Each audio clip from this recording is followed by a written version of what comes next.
Qué quilombo. El Sí, último número sí. es tremendo y sumado al anterior, es como que no hay ninguna No, perspectiva. Y también el del futuro. A mí me mata Claro. que el propio gobierno diga la inflación del año que viene va a ser de 40%. Porque sabes que entonces va a ser por sobre el 40%. Sí, porque la inflación, por lo que nosotros hablamos de inflación ayer, Alfredo, porque habíamos hecho un relevamiento ahí en algunos barrios populares de la ciudad de Buenos Aires, y la inflación tiene dos efectos sobre los sectores populares: el real, el que cada día hace que compre menos, y después un efecto en las expectativas de la esperanza de vida, diría yo. Hay un clima de derrota en las familias populares, de resignación ante la Sí, inflación, que es claro. alarmante. Hay varias cuestiones y yo, cuando hablamos de inflación, podemos hablar de las causas, vamos a mencionar, digamos, qué es lo que pasa a nivel de lo que son las expectativas sociales, porque entonces también la inflación argentina es un factor político. Entonces tiene que ser analizado también como un elemento político, no solamente con el tecnicismo Claro. o el economicista. Pero después, cuando se habla de inflación, lo que también hay que hablar inmediatamente es de los ingresos. ¿Entendés? Sí. Entonces, la ecuación tiene que ser completa. No es solamente, bueno, aumentan los precios. Entonces, inmediatamente decir, bueno, ¿y qué es lo que pasa con las jubilaciones, los salarios, de los formales, lo de los informales? Y a partir de ahí decir, bueno, pero por ahí tiene que haber medidas de emergencia también para vinculado con el tema de los ingresos, a la par que haya medidas para tratar de contener los aumentos de precios por las diferentes razones que se puedan explicar. Y me parece que ahí hay un punto que es bastante débil, tanto en análisis, tanto en los economistas, si querés, tanto en los periodistas, y ni que hablar a nivel de gobierno también. El anterior y el anterior. Sí. Digamos, el tema es que cuando vos hablas de los precios, en realidad estás hablando de una puja distributiva. Claro. Una puja distributiva es cómo se distribuye el ingreso, no la riqueza, el ingreso. ¿Cuál es la diferencia? Bueno, la riqueza es un stock, digamos. Vos Sí. podés decir, bueno, el que tiene 10 propiedades, el que tiene 4 autos, el que tiene depósitos acá o afuera. Eso es el stock, eso es la riqueza. El ingreso es lo que es un flujo, no es un stock, es un flujo, es lo que va generando durante un año, vamos a decir, la economía. Es lo que también se llama el Producto Interno Bruto. Bueno, ¿cómo se distribuye ese ingreso?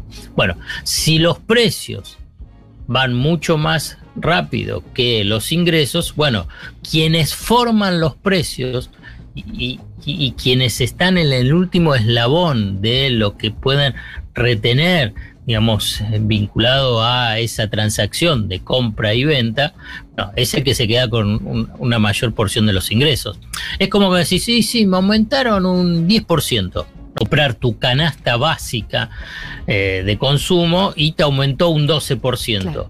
Entonces vos agarrás y es una pelea, una tensión, una disputa sobre cómo se distribuye ese ingreso. ¿Quién se queda con por el sistema económico neoliberal del macrismo, radicalismo durante 4 años? Después por el salario les ganó por 2 puntitos, pero estabas perdiendo 20. Pero independientemente de eso, una vez, sí. No lo hablaba, qué sé yo, los bancarios le ganaron. Claro, Alfredo, pero entonces, digamos, en esta puja por el ingreso termina repercutiendo más a largo plazo en la distribución de la riqueza. Así es, por generaciones.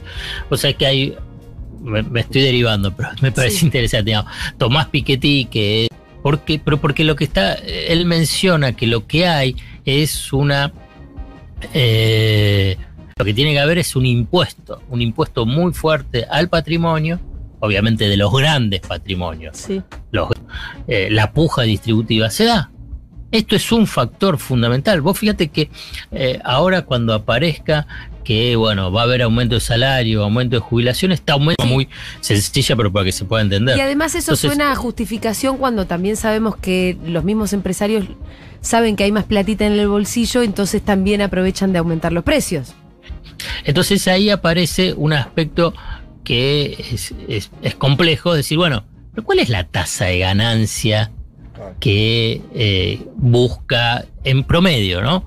el sector del capital o, digamos, el mundo empresario? Entonces, la lógica dice, bueno, van a maximizar su ganancia todo lo que quieran. Y entonces, ¿quién tiene que entrar ahí? Para tratar de hacer de árbitro, de equilibrio.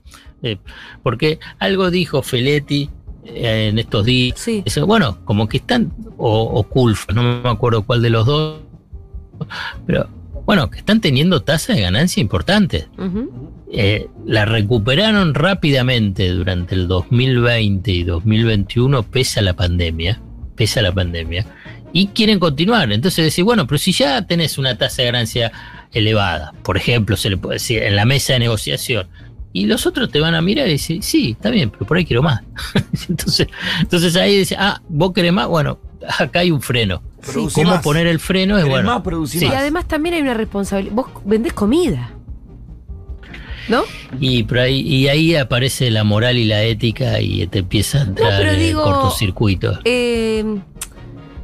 Quiero decir, si vendiera cualquier otra cosa, no sé, bienes que no sean no son necesarios, que no sean de primera necesidad. pero son bienes de primera Acá necesidad, estamos digo, hablando para el Estado es imperioso meterse en esa discusión. Claro, para no el digo Estado, que, claro. que los empresarios entonces digan y se convenzan de que tienen que resignar ganancias. Pero digo, tratándose de alimentos, entonces el Estado tiene que meterse en esa discusión. Sí, debería. Entonces, pero ahí se incorporas más elementos. Entonces se dice, bueno, los empresarios dicen, bueno, pero con el nivel de incertidumbre que tiene la economía argentina, yo me tengo que cubrir. Pero ¿por qué te tenés que cubrir si yo te aseguro que va a haber estabilidad? Y bueno, pero vas a cerrar con el Fondo Monetario Internacional, no va a haber devaluación. Desde las casas matrices me dicen que la Argentina es un desastre y que tengo que girar las utilidades, las más elevadas y lo más rápido posible. Y ahí te empieza a jugar otro factor que es las expectativas. Bueno, y ahí entra un juego que es bastante perverso, que es político, que es el tema de cómo se construyen las expectativas, cómo se construyen esas expectativas. Y acá es un concepto que los economistas, analistas, a nadie le gusta, pero yo igual me incendio a lo bonzo, que es que la inflación también es política, porque en esa construcción de expectativas se juega bastante. Más en Argentina, estaba hablando en Argentina. Mira, lo decíamos por mucho ejemplo, ayer, Alfredo, ¿viste? de hecho, antes de hablar con vos, como mientras el Pito hacía su columna, íbamos llegando un poco a la conclusión de que hay un factor que está por fuera de la ecuación. Claro. O por ahí está, quiero decir, pero no es la típica ecuación ortodoxa. En la inflación argentina están los factores que están en la inflación del resto del mundo, más otros factores que no existen. Que quizás son en otros culturales, históricos, sociales y políticos, como decimos. Por ejemplo, pero Julia, vos justo mencionaste, el gobierno dice que la inflación es del 40%. Sí. ¿No? Entonces, ¿por qué lo dice? Porque es la forma de intervenir para la construcción de las expectativas. Sí. Pero ¿qué pasa? Esto, independientemente que ya están los índices de enero y lo que pasa en febrero y lo que se piensa en marzo, esto es lo que había planteado en septiembre del año pasado con la presentación del presupuesto y después también cuando cayó el presupuesto en noviembre. Inmediatamente, en ese momento que el gobierno no dijo 40, dijo 36, me parece. Inmediatamente ya salió toda la legión de economistas mediáticos subordinados al poder económico diciendo la inflación va a ser del 60. Claro. Y ahí está. Y eso es una disputa política. Sí. Porque acordate que cuando salía el gobierno de Macri, digamos, Sturzenegger, Luca Liach, Duhovne, Sandleri, Toto Caputo, Prat Gay, Lacunza, yo los menciono porque así se acuerdan que fueron parte del desastre, ¿no? De lo de Macri. Sí, digamos, ellos salían a dibujar los números que iba de inflación, no salían toda la legión de economistas diciendo todo eso es mentira y que va a ser el doble. Al revés. La trataban de convalidar. Claro. Obviamente que después, cuando empezaba a devaluar, que es otro de los factores para tratar de entender qué pasa con la devaluación, qué pasa con la inflación, pero después lo mencionamos. Bueno, esa disputa sobre la construcción de expectativas es muy importante. Muy importante. Por eso es político. Y obviamente si son opositores y tenés toda una red de medios opositores y te empieza a decir que es del 60%, vos sos una pequeña y mediana empresa. ¿Qué vas a hacer? Y bueno, qué sé yo, y tengo que cuidar mi capital de trabajo. ¿Y qué dicen todos? Y digamos que sos oficialista. Y sí, a mí me gustaría creer que Guzmán y Alberto va a ser el 40%, pero todos están con el 60%. ¿Y qué haces vos con tu capital de trabajo? Sí. Te llevo para la micro para después pensar, eso pasa pero porque esa es la construcción de expectativa y que es política. Y si vos tenés toda una red opositora fenomenal, bueno, ahí es donde todos se empiezan a ajustar inercialmente a un 50, 55 o 60%. Y entonces... No, bueno, pero pará, entonces retomo entonces lo que yo te dije con el tema de la devaluación. Sí. Entonces, ¿qué pensás que si hay expectativas, si tenés devaluación? Bueno, pero esto pasa en Argentina fundamentalmente. Puede haber otros países, puede ser Venezuela, pero Argentina es una economía cuyos rasgos bimonetarios ante cada nueva crisis se van agudizando. Sí. Es así, dice que cada que tenés una fuerte crisis, pum, se agudiza más el tema de lo bimonetario. Bimonetario, pesos, dólares. O sea, ¿qué es lo que pase con el tipo de cambio oficial? Te define tanto las expectativas como la definición de precios. Entonces, vos tenés hoy un dólar a 106, pero tenés un dólar blue a 215. Bueno, ¿y dónde está el precio? Pensemos en los que son formadores de precios, no nosotros como consumidores. Entonces, agarras y decís, bueno, pero tengo una parte que es de importado. Bueno, le querés ajustar, decir, y si hay una devaluación, pierdo ahí. Entonces ajustan. Pero el tema es que no solamente ajustan porque ese porcentaje de sus costos están dolarizados por las importaciones, porque acá viene un factor central. Es una economía bimonetaria. Entonces, las ganancias, ¿cómo las miden? ¿En pesos o las miden? Es decir, bueno, ¿cuánto es estos pesos trasladados a dólares? Y bueno, y ahí es donde se te complica muchísimo más vinculado con las expectativas y una variable clave que es el tipo de cambio. Entonces, tenés muchos factores vinculados con el tema de la inflación. Que no son solucionables moviendo alguna de las variables como, no sé, la emisión, el gasto y lo de siempre, ¿no? No hay magia. No hay magia. Ahora, yendo un poquito a lo concreto, recién comentábamos antes de que entraras que se había hablado un poco de una empresa nacional de alimentos. Se habló al final, me parece que alguien le preguntó a Cerruti en su conferencia, pero no. Si en el plan de comunismo íbamos a incorporar una empresa Me parece, claro. Ahora que nos convertimos en comunistas, me parece que no hay un proyecto serio ni presentado por el gobierno. Pero a vos una cosa, ¿sí te parece que podría ser una jugada, por lo menos para influir un poco en el precio de los alimentos?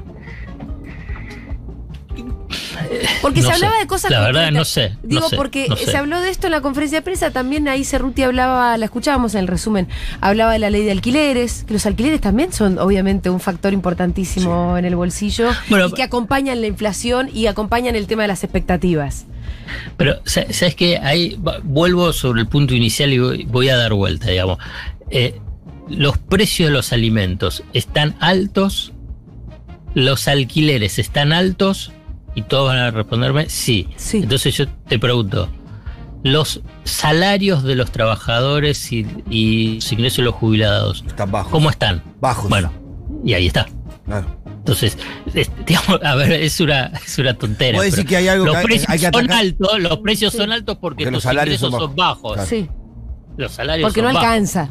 Porque no alcanza. Claro. Los alquileres, hoy que representan el 35 al 40% de los ingresos promedio, no era así antes. Antes, quiero decir, hace 6 años, pongámosle, u 8 años. No era el 35 o 40%. Por ahí era el 25%, el 20 o el 25%. ¿Pero por qué? Porque vos tenías ingresos más elevados.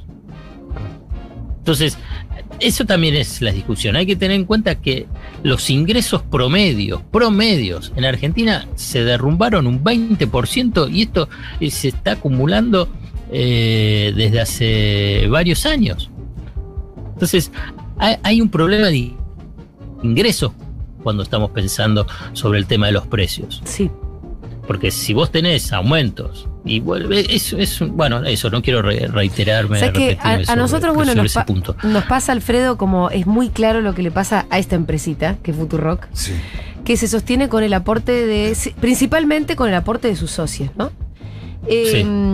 Que nosotros hacemos una tarea de tratar de que la gente aumente la suscripción para que no se devalúe tanto, pero todavía hay una gran masa de socios que siguen con la suscripción con la que empezaron, que es de 100 pesos. Imagínate lo que se devaluó ese valor. Ese ingreso, sí. Entonces, la única forma que nosotros tenemos para que no se devalúe el valor es que aumente la cantidad de socios. Claro. Si igual la cantidad de socios, naturalmente en una radio que crece, hubiese crecido, ¿no? Uh-huh. Imagínate si no tuviéramos esta inflación. Hoy seríamos una mega empresa. O sea, Claro. Lo que pensamos es como ponerle que. Pero realmente porque la cantidad de socios hubiese crecido por el crecimiento natural de la audiencia, de una radio, etcétera, etcétera. Pero imagínate si el valor de esos 100 pesos se hubiese conservado con el aumento de cantidad de socios. Sí, sin necesidad de aumentar la suscripción. Claro. Porque la verdad que ahora el aumento de la cantidad de socios solamente empata la inflación. Lo único que podemos hacer es empatar la inflación desde hace un tiempo. Es tremendo. Bueno. Chicos, aumente la suscripción, por favor, si pueden, del otro lado.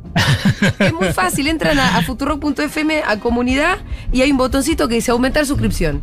Qué lindo. Bueno, pero también quiero incorporar otro, hay varios factores, pero quiero incorporar otro que es que al grave problema de la inflación en Argentina, que lleva muchísimo tiempo y ya lo estamos padeciendo, es que se da ahora con la pandemia, con la salida de la pandemia o en este proceso, en esta pandemia, una inversión a nivel internacional.